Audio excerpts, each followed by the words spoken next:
కృష్ణా జిల్లా గన్నవరం నియోజకవర్గంలో పవిత్ర హజ్ యాత్రకు ఘనంగా ప్రారంభం పలికారు.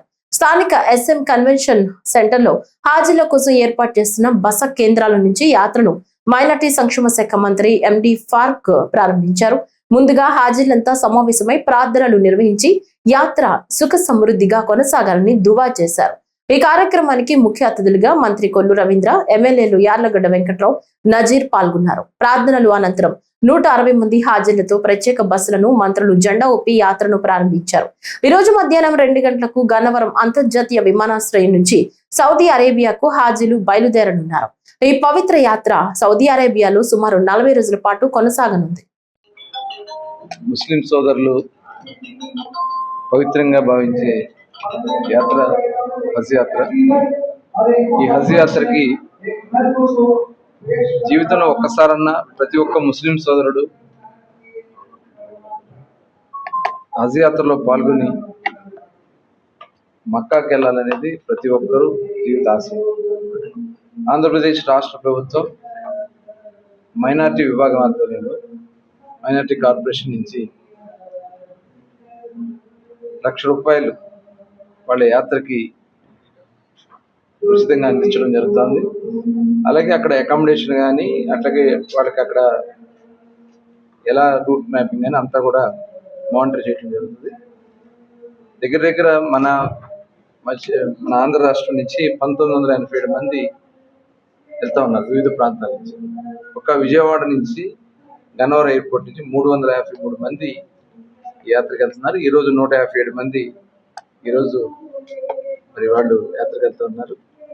నిజంగా గౌరవ ముఖ్యమంత్రి చంద్రబాబు నాయుడు గారిని మనస్ఫూర్తిగా ధన్యవాదాలు తెలియజేస్తా ఉన్నారు. ఈ కార్యక్రమాన్ని నడిపిస్తున్నటువంటి గౌరవ మంత్రివర్యులు ఫరూక్ గారు, షరీఫ్ గారు, అలాగే శాసనసభ్యులు నజీర్ గారు, ఇంకా పెద్దలందరూ కూడా దీంట్లో భాగస్వాములై మరి ఆ పవిత్ర యాత్రని వాళ్ళు విజయవంతంగా ముగించుకు రావాలని చెప్పి ఈరోజు సమావేశం ఏర్పాటు చేయడం జరిగింది. ముస్లిం మైనార్టీల పక్షాన చిత్తశుద్ధమైనటువంటి ప్రభుత్వం, కూటమి ప్రభుత్వం ఇవాళ మౌలానాలకు కానీ, ఇవాళ మసీదుల్లో ఉన్నటువంటి మౌజములకు కానీ స్టైఫండ్ కూడా ఇచ్చి వాళ్ళకి అండగా ఉన్నటువంటి ప్రభుత్వం. అలాగే ఎడ్యుకేషన్లో కూడా మైనార్టీ కార్పొరేషన్ నుంచి పెద్ద ఎత్తున సపోర్ట్ చేస్తా ఉన్నాం. త్వరలోనే మైనార్టీ కార్పొరేషన్ నుంచి ఫైనాన్షియల్ సపోర్ట్ చేయడానికి కూడా కార్యాచరణ చేసుకోవడం జరుగుతుంది.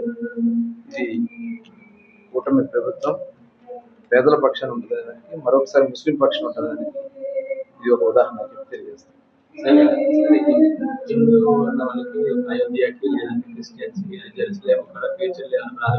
ఇదంతా కూడా మనం అనవసరమైన చర్చ పెట్టడానికి మంచిది కాదని నా ఉద్దేశం.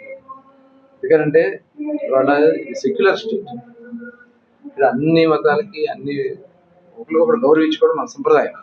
ఈనాటి నుంచి కాదు, తరతరాల నుంచి భారతదేశం ఇవాళ ఎంత ఐకమత్యంగా ముందుకెళ్తా ఉందంటే అన్ని పక్షాలను ఒకరికొకరు సపోర్ట్ చేసుకుని ముందుకెళ్ళడం జరుగుతుంది. అవసరాన్ని బట్టి అన్ని రకాలు కూడా ప్రభుత్వం సహాయ సహకారాలు అందిస్తుంది.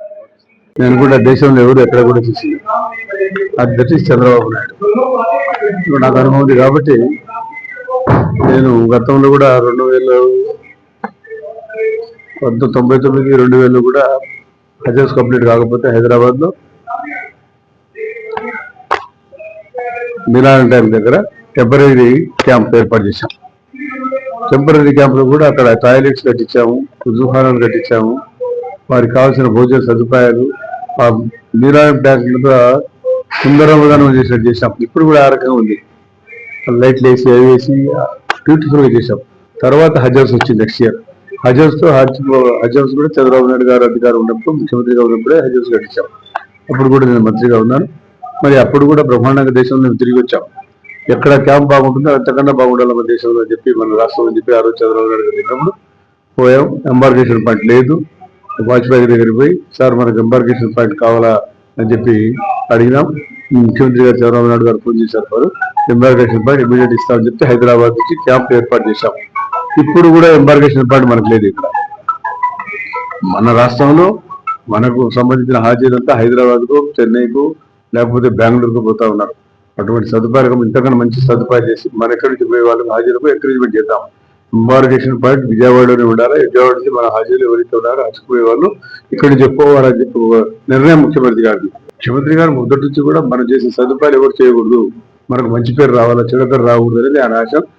వారికి మన లోకేష్ బాబు గారికి మనకు సహకరించినందుకు ప్రత్యేకంగా ముఖ్యమంత్రి గారి కుటుంబం, ముఖ్యమంత్రి గారి ఆరోగ్యాలు ప్రసాదించాలని ఆ భగవంతుడు కోరుతారని చెప్పి మనకు హజ్ ఎవరైతే ఎవరున్నారు యాత్రలో వారిని ప్రార్థిస్తా ఉన్నాం. That is my ambition.